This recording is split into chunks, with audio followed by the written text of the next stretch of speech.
Chers compatriotes,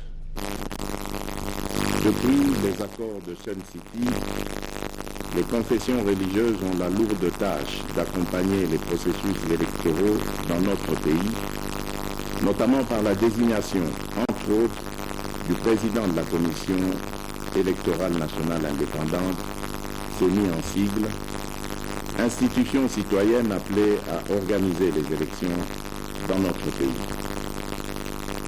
Point n'est besoin de rappeler ici et maintenant que la tenue de bonnes élections est un des fondamentaux pour une paix sociale durable et une stabilité politique, gage de l'attrait d'investissement et de la croissance économique. Il vous souviendra qu'en 2020, devant la nation, je m'étais opposé à l'investiture du candidat président de la CENI, désigné pour, entre autres, des raisons ci-après. La question de l'entérinement des membres du bureau de la CENI n'était pas inscrite à l'ordre du jour de l'Assemblée nationale.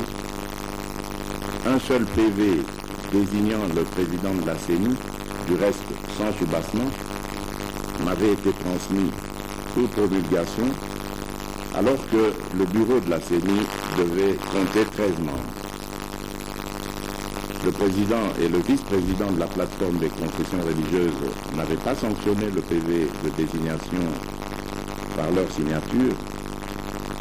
Et 2 des représentants des 6 confessions religieuses supposés avoir soutenu le candidat président désigné en 2020 ont été désavoués par leur hiérarchie, entachant ainsi la régularité de ce processus de désignation. Face à cette situation et en ma qualité de garant de la bonne marche des institutions, j'avais demandé la reprise du processus de désignation en recommandant que le consensus soit privilégié. Aujourd'hui, je me réjouis donc que le processus de désignation des membres du bureau de la CENI de 2021 se soit déroulé de manière régulière, car en ce qui concerne notamment la désignation du président de la CENI, malgré le manque de consensus, une majorité claire s'est dégagée au profit d'un candidat, et ce conformément aux prescrits de la charte de la plateforme des confessions religieuses. De plus, non seulement l'entérinement des membres du bureau de la CENI a été régulièrement inscrit à l'ordre du jour de la plénière de l'Assemblée nationale, mais aussi 12 PV sur 15 attendus ont bien été reçus, examinés, entérinés par la Chambre basse. Ceci permettant ainsi au bureau d'atteindre le quorum requis pour pouvoir siéger valablement, ce qui n'était pas le cas en 2020. C'est ici l'occasion de féliciter le président de l'Assemblée nationale pour avoir donné plusieurs occasions aux confessions religieuses membres de la plateforme de se retrouver afin de dégager un compromis à défaut d'un consensus. Chers compatriotes, notre pays a résolument opté pour la démocratie compétitive. Celle-ci a ses règles qui veulent que l'on ait des gagnants et des perdants. Nous ne pouvons pas, après avoir choisi la compétition et les règles y afférentes, nous en soustraire. Nos divergences, loin d'être des faiblesses, sont plutôt l'illustration de notre vitalité démocratique.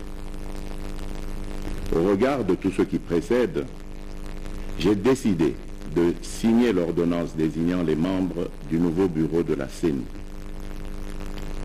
J'exhorte vivement ces derniers à œuvrer pour l'organisation d'élections libres, démocratiques et transparentes dans les délais constitutionnels.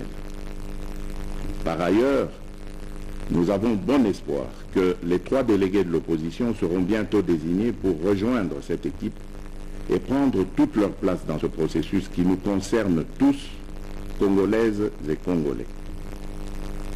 Ainsi, j'invite d'ores et déjà les organisations nationales et la communauté internationale, à travers ces missions d'observation, à nous accompagner afin de garantir la tenue d'élections crédibles en 2023. Pour ma part, je compte désigner rapidement auprès de moi un responsable du suivi du bon déroulement du processus électoral. À présent que le décor est planté, j'exhorte toute la nation congolaise à se mobiliser et à s'approprier le processus en vue de la réussite des échéances électorales de 2023. Que Dieu bénisse la République démocratique du Congo. Je vous remercie.